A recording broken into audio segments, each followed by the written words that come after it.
Alright, guys, how is it going? So, I slept amazing last night and just woke up. So, perfect, because I did not sleep like the last 2 days well at all. Like, at all. So, refreshed. And we are going to watch and talk about, that's right, finally, Killer Clowns from Outer No, Cube 2, Hypercube. Some of you were like, yeah, I got to do that soon. I haven't seen that movie in a few years now. And they got the game coming out. Which if you're a gamer, that's fucking exciting. Just to play a game of Killer Clowns from Outer Space. I can't wait. Maybe it already came out and I'm missing it. I just remember that it's coming soon. So maybe it's out. I gotta check on that. But I still haven't played the Evil Dead one, the game. I need to do that too because that looks fantastic. And I know people who played it, and it's like so much fun and feels very Evil Dead. So that should be a nice thing to tide me over until Evil Dead Rise. But let's talk Cube 2 Hypercube, which I forget. Like, there was a decent amount of time between the first Cube and the sequel here. Like, I always thought it was like a very rushed out, cheap sequel, which it is. I just didn't know it was like forget it was 6 years after the first one. Like it wasn't like Cube was like a huge hit or anything, but usually you'd see like a movie like that, and then like 2 years later or less, you'll see like a cheaper version sequel of it. This is like 6 years later, so someone just the guy decided it's been 6 years. Let's get in some love. Let's do a much worse sequel, and then another much worse sequel. But they're not so bad. Like I love this movie, but a lot of it is nostalgia. Like a lot. Like the first two movies I adore. This one I know is bad. Like much worse than the first movie. Even not bad, but it's just it's not good in most ways. But the whole idea with the hypercube itself saves this movie for me. Like that, just the whole addition of time and space, like folding in on itself and distorting, all of that works 100% for me. Doesn't need an explanation, doesn't have to make sense in any hypothetical like way or scientific way. Doesn't matter. I love like time distortion and stuff in movies. Like I was just watching Triangle from '09 like a week or two ago. I hadn't seen that in years until I rewatched it. That's such a great movie too. Like I love that type of stuff in movies that mess with time and space. And this is where they we get that awesomely terrible scene with the beautiful girl in the red dress and the younger not kid, but the young adult, the computer geek. They fuck themselves like to death. Like not really, but like they're having sex. And then time just like speeds up so fast, and then the other characters see them twirling in the air, and it's just their skeletal corpses, and they're still stuck together, like twirling through the air. That's insanely stupid, but it's so great at the same time. Like when else have you seen a death like that? A dual death in a movie. They fucked themselves for so long that they became skeletal corpses. They decomposed. That's just funny as hell. But like the opening with the guy who obviously knows something about who runs these cube experiment things, because we still don't find out until like Cube Zero. Like at the end of this, like doesn't the Kate, the blonde girl, she gets out, and we see like soldiers or military or something like that, and then they kill her. So so spoilers, obviously at this point, but there you go. The movie's spoiled for you if you're just watching this and never saw the movie. The blonde girl Kate dies at the end from when she gets out. There it is again. We see that they're like military, but we or some type of thing like that, but we don't know exactly if it's a secret organization or a private sector of the government, or just nobody even knows this thing exists, like except for who runs it or anything like that. And it doesn't really need an explanation. Like I like it being ambiguous like that, which is probably why I don't care for this the next one, the prequel, as much because they try to explain it a bit. Probably why I don't care for that one as much. I remember we don't spend as much time in the cube in the prequel too, right? Like it's a lot of it's in like the control room with the main guy and his coworker. It's slower, like it's a lot slower paced. But then they have the other stupid shit in this movie with well, they have the guy who looks like discount Sean Bean. Always reminded me of Sean Bean in this movie. And the guy, he's got to be the one character in the movie where they all wake up together, don't know how they got there, and he's just the one like, give me the fucking answers. Like he'll even shake a woman up and like, yo, give me the answer. Who did this? Like, when no one knows obviously what's going on or why they're there. Like I said that in one of the Saw videos I did. It's like I hate that in movies when they all wake up in a room like chained together or anything like that. You're in a cube device room structure, right? Which one of you bitches did it? It's like, come on.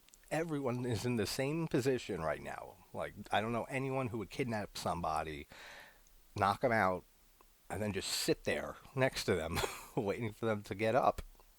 Makes no sense to me. But we have the stupidest thing in this movie, of course, is there's like they keep talking about some like billionaire like computer guy like hacker or some shit, and that he's like it could be him and like running the cube, and then it turns out that it's the blind Asian girl. That is so stupid. Like that whole addition here did not have to be added here, like or anywhere near this movie. Like it is so weird. It's so just bad. Like why they decided to like make that a twist for some reason. I don't get it, but never made sense. Yeah, Sasha, the Asian bitch. She's no way is she some billionaire computer genius. Like get out of here. Like I'm not saying it's impossible. I'm just saying fuck you because it's bullshit and it's stupid for this movie. But this guy at the beginning, he's like just screaming out like he needs his numbers, like where are my numbers? Like I want a chance to get out like everybody else. So he knows what's going on to an extent. Numbers to figure out the way out. I'm assuming. I haven't seen this one in a while, or the first one. Like this is a fun little trilogy to rewatch, but the characters just are not as good here, like at all. The first movie, like I like all the characters for the most part. This one, they're fine. Some I just don't care for, but it does have, except for the stupid Asian thing. Besides her, like there's not an egregiously bad one like Holloway in the first movie. So like that's where it balances itself with the first one for me. It's like all right, we don't at least it's not as bad as Holloway's character. And the holy cats, how terrible a line that is. Are you serious? And then they all start meeting each other in the cube after this guy who knows what's going on. Like you can hear like echoes and stuff, so like it's like time folding in on itself. And then he gives like this long Our Father prayer, and he really just overacts the shit out of this. Like he makes it so intense that it's like he thinks he's auditioning for The Exorcist. It's like, dude, it's Cube 2 Hypercube. It's like, bring it down a little bit. Like goes way like overboard with the way he gives like that whole prayer, like that whole delivery. It's just all right. This is a Cube movie. Let's like get to the cubing.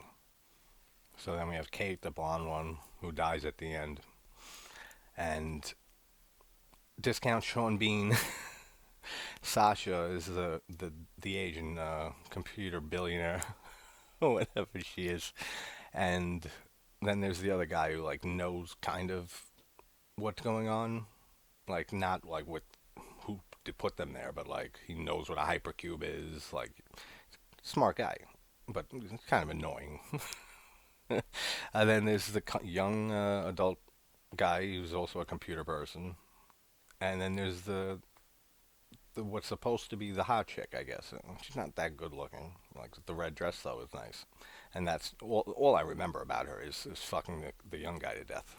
Like I said earlier, that's the only thing I remember about that character at all because it's such a wild thing to see. Oh, how did I forget about this character? About the senile old bitch who's in this cube with these people. It's cringy. I mean, at times, but it's funny sometimes. She's the plot decides like when she's senile and when she's not. Like it's not like it's trying to like do it like exactly how like somebody like an old person forgets shit like someone with Alzheimer's or dementia. It's not like they're trying to get it right. It's just whenever the story that they wrote needs her to be talking normally, she's she's decent. But then whenever she just has to go on with, oh, you're little Joey from down the street, right? Like, when's the soup coming? Like, not she don't say that, but like that's how she is in like the other parts of this movie. It's such a waste of time. It's funny, but it really doesn't need to be in a Cube movie. And the acting is just not good here. Like, it's decent for the most part, but some of the acting is just bad. Like again, not as bad as Holloway from the first one, but like this is supposed to be Hypercube. Like this is supposed to be the hyper version of Cube. That's why it's so disappointing how cheap this looks compared to the first one. Like, and this is 6 years later with a bit no bigger budget. I'm talking about. I'd be surprised if this had a bigger budget. I cannot see that. Now I really just want to check it. It can't be, is what I'm trying to say. There's no way. I love in the first one with the colors all over the cube, like in the different rooms. One's red, one is blue, and blue, blue. Kazan, he loves blue fucking rooms. Don't mess with my boy Kazan. Red, not good. You don't like that. He gets really agitated. Makes me feel bad for my boy. The green rooms, all those, the colored rooms look great. This is supposed to be the more advanced cube.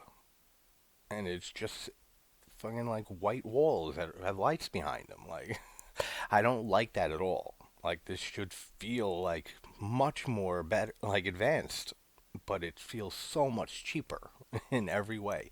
It really takes away from it being a hypercube, and like, this is like the evolution of this experiment or whatever it is that they're doing.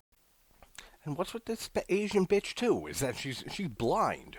She ain't psychic or something. Like, what is with her whole thing? Which we know is just because she's like kind of behind this or like involved somehow. I have no idea, and I've seen this movie so many times.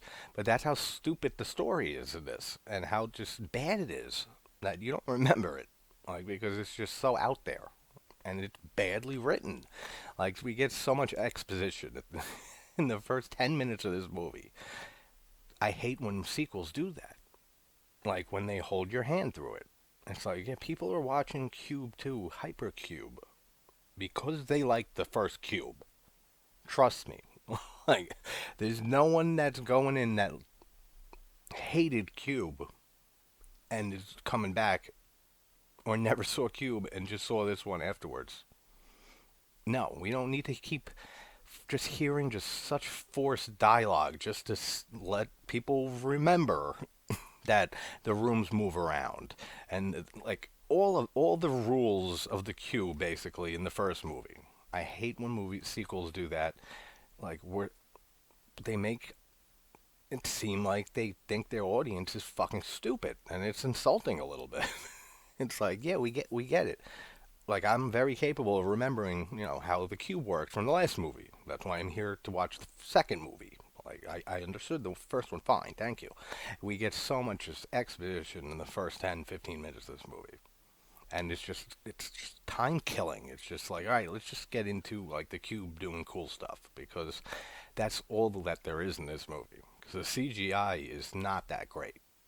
Like basically, it's just the whole thing of the hypercube and time distortion that sells this movie for me. Now that I'm thinking about it, like yeah, a lot of it's nostalgia, a lot. Like just seeing the first 25 minutes again. It's the first time in years I've seen this movie. I'm like, damn, man, like, it doesn't hold up the more time that goes by. Yeah, so the CGI doesn't look that terrible. Like, it's not egregiously bad. But I mean, time is just this like gelatinous blob, like that's shaped perfectly like a cube for the room, that just slowly comes through the room to the point that like like if you're this is it coming through the room and your foot is over here, like oh just in the nick of time, literally that. You get out of the room to the next one, and for some reason it stops right at the end of the room. It doesn't continue through, like because the rooms are moving. So I guess is how that works. It doesn't matter, like how it works, because that's the only thing about this movie. And the thing, right, with time distortion and time loop movies, like I was saying, which is why I like this movie and love Triangle and like a lot of movies like that. They can be made very cheap. Like, have you ever seen like low budget, like real low budget movies that revolve around that concept? Because that's basically a way of taking a half-hour script and turning it into a 90-minute movie. Just all right, we'll just make a time fold back on itself, and we'll show the same scene again, but we'll shoot it a little differently, and then like all of that. Like that's basically what they can do, and what directors do with stuff like with those like Z grade movies. They don't like reuse clips like or anything in their shots in this movie, but I've seen movies like that where they do, like for sure. Like they'll take like one, and you'll be like, this is the same footage. Four times now that we've seen. They don't even try to make it look different like some of these movies. So that is a very cheap way to make a movie. Make it revolve around like time travel and like stuff like that. It can be it could be very very well done or it can just be abysmal. But thank God that this one's not abysmal. But it's not good either. It's fun though. It's really a fun time. Fuck you. Quantum teleportation. Yeah, like this old crazy bitch right here. Like, she hasn't said anything in this movie that is coherent in any way since we first saw her in the last scene, her first scene in this movie. And now in Jerry, the guy who, like, kind of knows, like, kind of, like, hardly, like, what's going on here. And Discount Sean Bean is, like, trying to, like, really, like, force it out of him, screaming in his face and, like, what the hell do you know? That's when the plot decides, all right, let the old woman say, it's a tesseract. And then, like, they at first think she's just crazy, as usual, but she ends up being right. And then he goes off on his whole tangent of a hypercube. But it's like, it's so convenient. This bitch is not senile. She's plot. I can't even think of what I was going to say, so forget it. Then we proceed to get, a fucking lesson on how dimensions work and how a cube is made. And like one dimension is length onto the line. And a young kid, douchebag, and he's kind of a douchebag, this young guy. But I would be too if I was woke up in a cube and not know how the hell I got there. What's going on too with these people? I don't blame him 100%. So sorry, douchebag kid. I take it back. But he says exactly what we're all thinking. It's like, we all passed the sixth grade or something like that. So much exposition. They make the old woman comedic relief too when needed. Like, I mean, she's such a bad character. Like, there's no reason for this old woman to be in this movie. How are we going to get out of here? And then she just chimes in, no, it's just a matter of time, honey. Like, wink, wink, nudge, time, haha. Like, come on. Like, it's so on the nose. It's so heavy handed. It's like, Jesus, they really just wrote that, right, for the script? Like, like they might as well be breaking the fourth wall. And, like, she might as well have looked at the camera when she said that and winked. Like, that's how hard it is. That's how just so on the nose it is. Come on, like it's cheesy, man, but it's not cheesy like in the '80s sense of like that. It's so bad that it's fun and it's good. Like it's just terrible. It's not. It's funny to an extent, but after like the first 20 minutes of the movie, then it's like, oh my god, all right with this lady, all right, why is she here? God, milk. All right.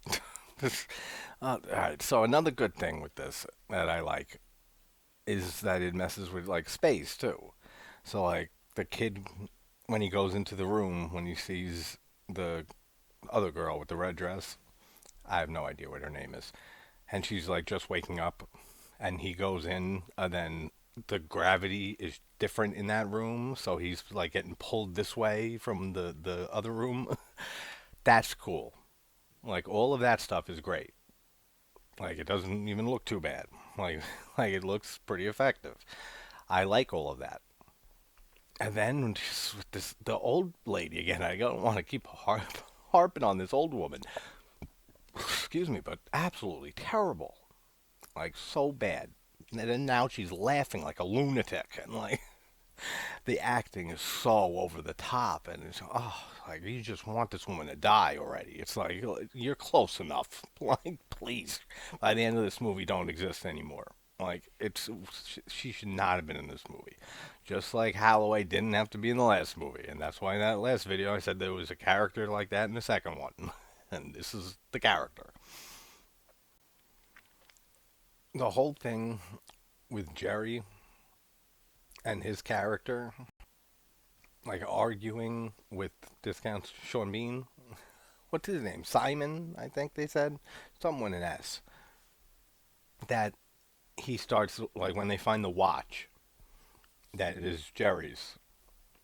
And then, like, first they think, like, someone has the same watch as you. And somebody else is in here.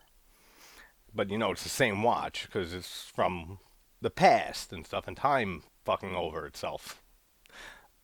Fucking over itself. Time is now fucking over itself. Apparently, that's how it works in the Hypercube. But he's showing on the back then. He's like, this is my watch on my wrist because he's got two of them. And it has in the engraving for his 40th, like birthday or anniversary. Who cares? And they don't mention. Like, why mention it? But the other one has the same exact thing. But I would be Simon in this situation. Like he's still saying, like, how do we know it's not you who's doing all this? And you like that would be me, 100%. I would be so hard to convince that this is actually like time folding on itself in this structure here, like so hard. I'm like, yeah, okay. You had like 70 of these, hundreds of these made. Like this, you're planning them in every thousand, like few thousand rooms. Like you would really have to like convince me much better than this. Like same with paranormal stuff too. Like if I saw something, even if I saw it myself, I just think somebody was fucking with me. Like I would have to look at every single option possible. Then I can be like, all right, then this has to be real. But a watch that has the same engraving, no, I need more than that. And the fact that they don't, they do worse than reusing like certain like the same shots or like just show anything. Like they have voiceover while they're like slowly like climbing through a room or two to make it sound like time's gone by and they've went through so many rooms. Like it's just so cheap. Like it's just so cheap.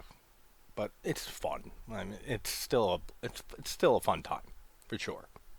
Yeah, then they give that whole stupidity with the Asian girl who she turns out being like Alex Trusk or some shit, and he's like well, not him, but like the he's like the made up character that she really is, but he's supposedly some like crazy smart dude, like a hacker. He crashed two planes, like to protest like military spending, and then like there's a there's a ridiculous rumor that she's like the first like superhuman like through genetics. Like, what the fuck is any of this? Like, it's so out there, like, and not in a good way.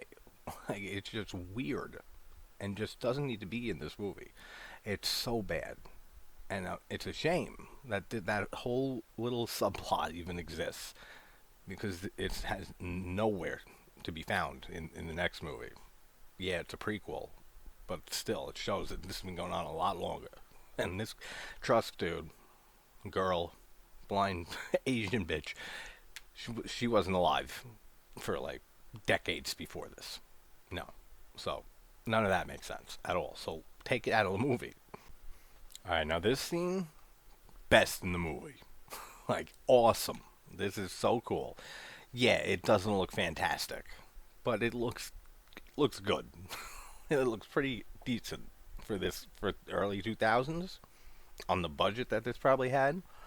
When they're all in the room and like the Asian girl is like, no, there's something coming, like and trying to wake Kate up, and then they just see like the little thing floating in the air, then it starts turning into a cube, and then a hypercube, and then it starts expanding in the room.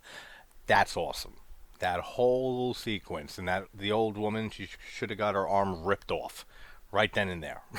Like when she goes to touch it, just let her touch it. Like let's get it over with. But unfortunately, Jerry gets hit in the arm. But that whole scene, best in the movie. Like the best thing that this movie has to offer. Just watch that scene. That's basically all you need from this movie. I mean, I'm kidding, obviously. This movie is hilariously awesome. Like, just so bad. And then it starts like shooting around the room like a basketball almost. And it's like, like you don't know how this thing works because it transcends space and time. Like, it's a great scene, actually. It doesn't look bad. Like, it really doesn't look too bad. Though, a minute later, like when Jerry gets sucked into it and stuff, that looks so bad. That CGI is terrible. Like you just see it, it's a totally different color, like a shade of gray or white that we see in the room. It looks so bad, and then you see Jerry's body like so. It looks so animated. It looks like an animation almost of blood, him being chopped up and stuff. Like it does not look good. But like that whole scene before that is great, and the whole rest of that scene now with Sasha, the Asian girl, and Kate. Yeah, she goes back for Sasha, and they're like moving around the edges of the cubed room, and it's getting like right near them. Like that's cool. It's kind of like it goes on for a while. Like it shouldn't have to, but it's cool. Like it doesn't look egregiously bad. Like when we just saw Jerry get ripped apart, but like her being like this whatever she turns out being, this fake character or whatever that's supposedly like a superhuman or some shit. Like I don't know. It's so out there. Come on. Why would she do this? Like if she was like involved in any way, why would she go risk herself being ripped apart by space and time? Just what? To like get to not blow her cover? Like no, I'm sorry. Like if that was me and I was trying to trick these people, pretend I was someone I wasn't, or that I wasn't someone I was. If this was happening, I'd be like, yeah, no, fuck you guys, alright, I'm out. And I would just have to leave. And then just, alright, project aborted. Alright, bring in the next subject. Like, I'm not getting ripped apart. You see how close to her face this thing gets? Like, right there. Crazy. And now Simon's just fed up. And he's got the old bitch just, like, bound and gagged. And he's got his knife, like he's right in her face, threatening her, poking on her head. Like he means business now. Finally, somebody did something about that. Are you serious? Would you be able to go through this scenario, which is already impossible? Like being woken up in a hypercube. You have no idea why, no idea where you are. And then this senile old bitch just keeps on cackling and laughing and talking about shit that never happened in 50 plus years of her life. Like, after a while, like, you might just have to kill her. Like, come on. Like, oh, thank God. Like, he silences her for a little bit. Again, not to, like, go off on her, though. It's just so there. It's like you can't not acknowledge it. You can't avoid it. There's no way to block it out. And then this don't look too bad either. The CGI when old Mrs. Paley's on old Mrs. Paley is on the floor, tied up. Then the like CGI, the fact that you have to describe it as CGI says it says a lot right there. But the CGI cones, spikes that are coming out of the wall that are getting closer and stuff, that looks not terrible until again it gets to the door opening of the cube where he's trying to get out, and then it's just behind him and it looks so bad because it's just obviously a green screen, not even trying to hide the fact, that's how bad that looks. But it doesn't look bad when they're in the room. She dies, and then she disappears. The red dress woman still don't got a name on her, and she disappears with the young guy, and that's when they're about to fuck themselves forever. All right, so this is feeling a lot worse than I ever remembered it be. I know it sounds like I'm going hard on this movie. It is bad, but again, I have so much nostalgia for it that it just none of it matters when I'm watching it. It's fun as hell. Even though I'm tearing it apart, it's still fun. But if anyone asks me again, how is it? I mean, it's fun, but it's a bad movie. It really is, except for just the whole concept of the hypercube, just so you can get all the time distortion stuff, and a few things here and there. Everything else, man. I mean, put it on sci-fi, where it belonged. Wait, did this even come out? Was this a sci-fi movie? I don't remember, but I would not be surprised, at all. This would make sense. I got to look that up because now it's going to bother me. This was definitely direct to video. Maybe it was sci-fi. I got to find out now. But yeah, that whole scene with Kate, and yeah, I didn't look it up. Didn't look it up yet. Thought I was going to right then and there.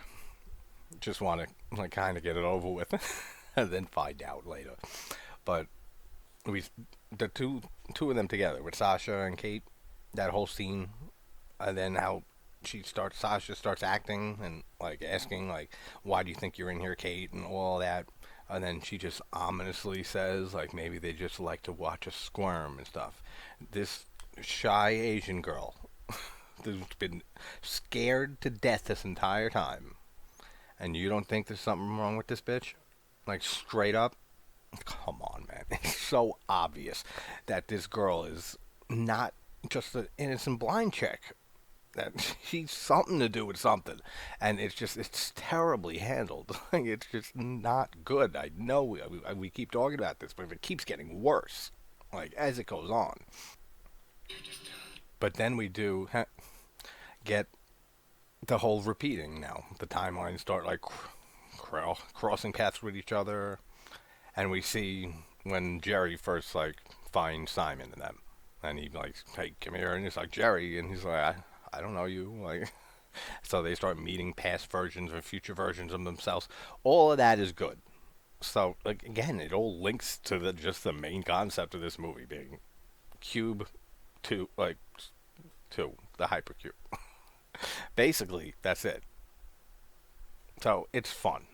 Just a mindless sci-fi movie to throw on after a pretty good one with the first movie. And then Kate and Sasha are split up from Simon and Jerry, who's back alive after being, killed by the cool scene when it's going all over the place. The CGI balls. See, CGI balls. Now you got a new term.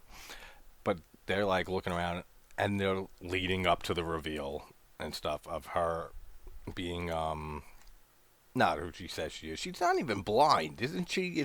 Isn't that part of the act too? Because she already lost her glasses, so it's leading up there very obviously.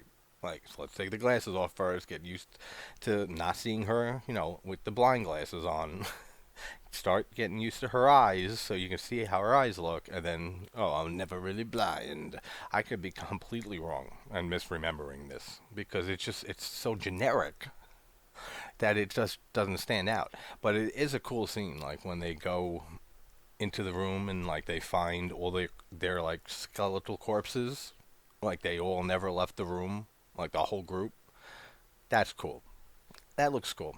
Like not nothing great. And then like the kid starts finding his shoe or someone's shoe all over the place, and then this is when they fuck each other to death. And just the whole like lead up to this with the with the red dress girl and the young computer dude. Like still no names for these people. Like it doesn't matter. They're just like just zombie clones of characters we've seen a million times. But his whole conversation with her and him saying that like he designed the hypercube like this whole concept, and he didn't say this until just now, but like it was a computer game. You make computer games, and he's like, I'm not responsible for this. Like it was just a game. I couldn't even sell the damn thing. That's funny, but it's just such a bizarre conversation to be having with somebody, yeah, someone, before the both of you decide we're never getting out of here. Let's get it on, baby. And go out together. Like it's so weird. Like it's one of the most forced like encounters, if you want to call it that, in a movie that I could think of off the top of my head. Like just right now in this like 5 second span. But it's just not good. It's the fucking point I'm trying to make here. It's not good. Like it's this is much worse than I ever remembered it. But it's still fun. Like I keep saying. So you got to enjoy it. And all the stuff with oops, don't do that. With eyes on the company name we've been hearing this whole time, and that the weird genetic human did something with, like the story's all over the place. Like that whole subplot that shouldn't even exist because it's terrible. Like, and it's supposed to be a sequel to such a underrated like classic sci-fi movie from the late '90s. Cube is great. This is just ridiculous. Like I said, it feels weird that they made the first movie, and as time went on, it just got more and more like praise and reappraisal. And then they say, let's make a sequel, and just they make this. I just don't get it. But what are you gonna do? And then she turns out being the lawyer who's suing him, and they're a subsidiary. Why can't I fucking say that right now? Subsidiary of Izon, and like basically like you will lose, so settle. Like, all right, like at this point, whatever. Just like throw anything in the dialogue. Just let me see more cool CGI shit. Like that's all that matters at this point. Yeah, then she reveals herself to Kate and says that she came in here like voluntarily, and that she's Alex Trusk. Like, all right, what does that mean? Like, I still don't know what that means.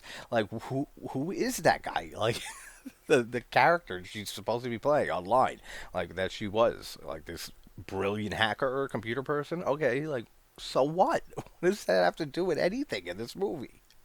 Like anything at all? Could someone tell me the link between that? Because I don't see one. Like she's not running this. Like it was kind of implied and kind of what I remember, which I'm happy because that would be so much more insane. But she, for some reason, just came in here because people wouldn't follow her in here. Okay, like all right, but how does that help you, any of you get out of here? Like, what does it have to do with the story at all? Nothing. It's terrible. Like it's so bad. This whole subplot.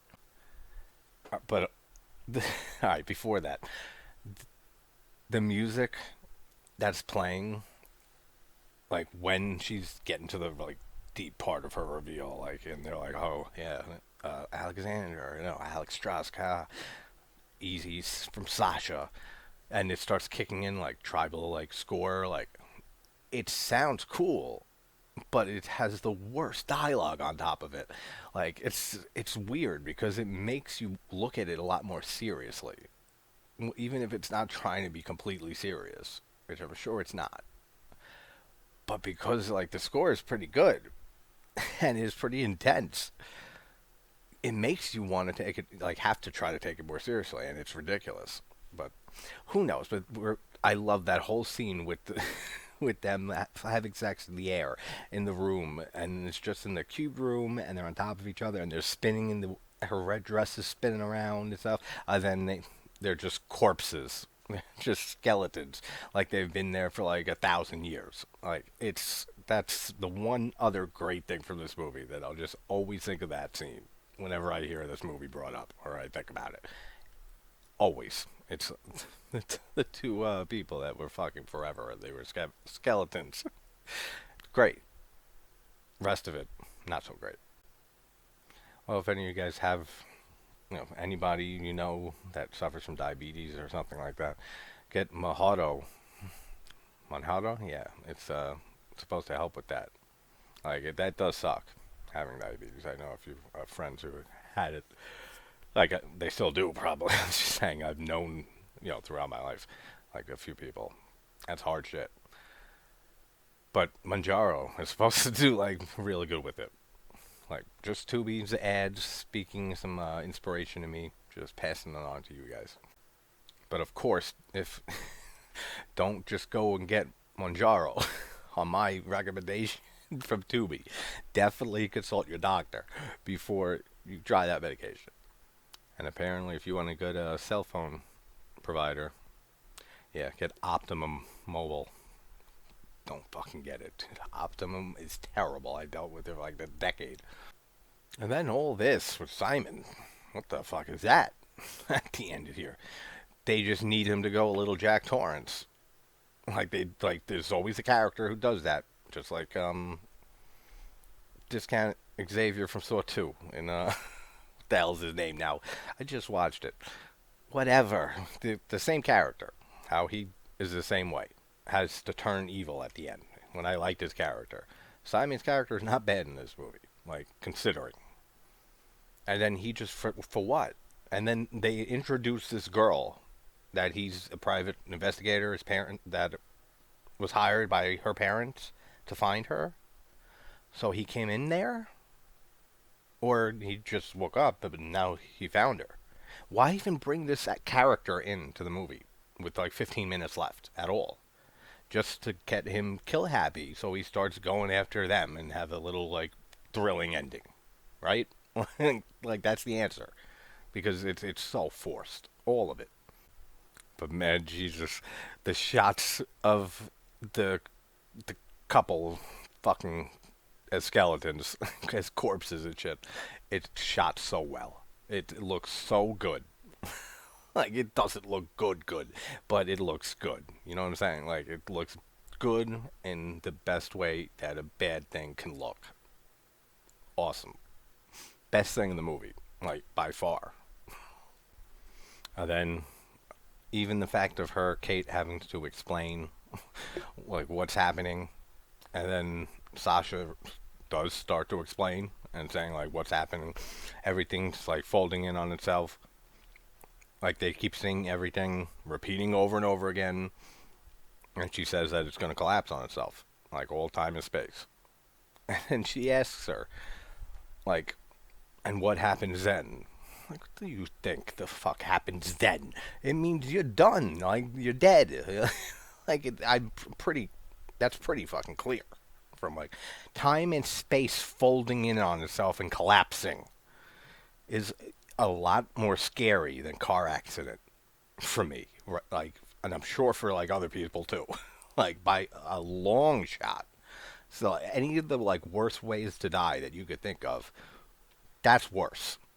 So, I would never want to find out. And then she, like, fucks up Simon's eye, Kate. And then, like, a second later, like, sees him from, like, a much more future point in time. And he's, like, a lot older. Or he just looks real bad, but it looks like he's, like, a lot older. So I don't know how long in time forward that's supposed to be. But he says, how time works in here. And for some reason, he just really wants Kate to go with him. To the point that he kills Sasha. Like, which is great. Oh, God, you're waiting for that this whole movie. At least I am. And then there's some cool shots, actually, after that. Of, like, the rooms and, like, how with the little white light. Like it does have a few shots like that throughout this movie, but the nowhere near like the whole first movie is like that. Like I love just all the cinematography in the first movie. And then we find out those 60659 number repeating all over, written all over this fucking place is just the time that it's meant to implode and start again, I guess, or like a whatever the hypercube really desires at this point. It can do whatever, I guess. We don't know how any of this works. It's all theoretical. So who cares? There's no like reason to try to explain. It's just look how it's portrayed here and just take it for what it is, because that's how it's gonna happen. It looks cool though. This whole like little ending, like the CGI looks bad, yeah, but like good bad, like pretty good bad. And then like when she's staring down like the one of the doors, and it's just all blackness, just darkness everywhere. That's a cool shot. And all you can see is like the doorway with the light and her like looking out. That's a very cool shot. So then, right before that specific time of that it implodes, she jumps into this hole, and it's just an acid trip of CGI visuals for like good 60 seconds, maybe 45, but it looks cool. Like it's pretty good. And then she wakes up in like a puddle of water, and there's military people or some organization, and then they fucking shoot her. Like after all that, like that's terrible, man. But I'll tell you this movie does have a strong ending. Like I love the ending to this movie.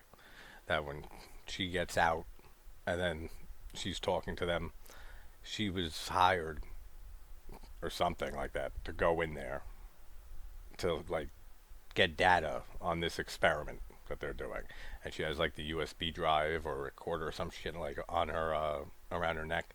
She gives it to them, and he's like, "All right, we'll have that analyzed." And then the guy behind her just pulls out and shoots her right in the head. She falls to the ground. It's fucking dark, man. And then he gets a phone call, and it's just like, second phase two is complete. You know, it's terminated. And then you don't hear what he says on the other line, but they go like, "All right, right away." And then all of them start walking. And there's a shit ton of people and like this pool of water that I guess maybe that's where it is. Like, I don't. It doesn't make sense completely, but it doesn't have to. But it's awesome. It's a cool way to end the movie. But that's Hypercube, or Cube Two, Hypercube. It's bad, but it's so much fun. Like at the same time. I think, and I remember that the prequel is more serious, like, and looks better than this. So I can't wait to rewatch that one. It's such a fun series, but the first one is the best. So we're at, that's weird. That was a creepy shot, like to be played in like the next movie. Whatever. This doesn't this doesn't matter. But not sure what else I'll have up. I put a poll up of what I should watch. So tell me what to watch, please. Wherever you guys are from, hope you're having a good night, morning, afternoon, whatever, and I'll talk to you soon.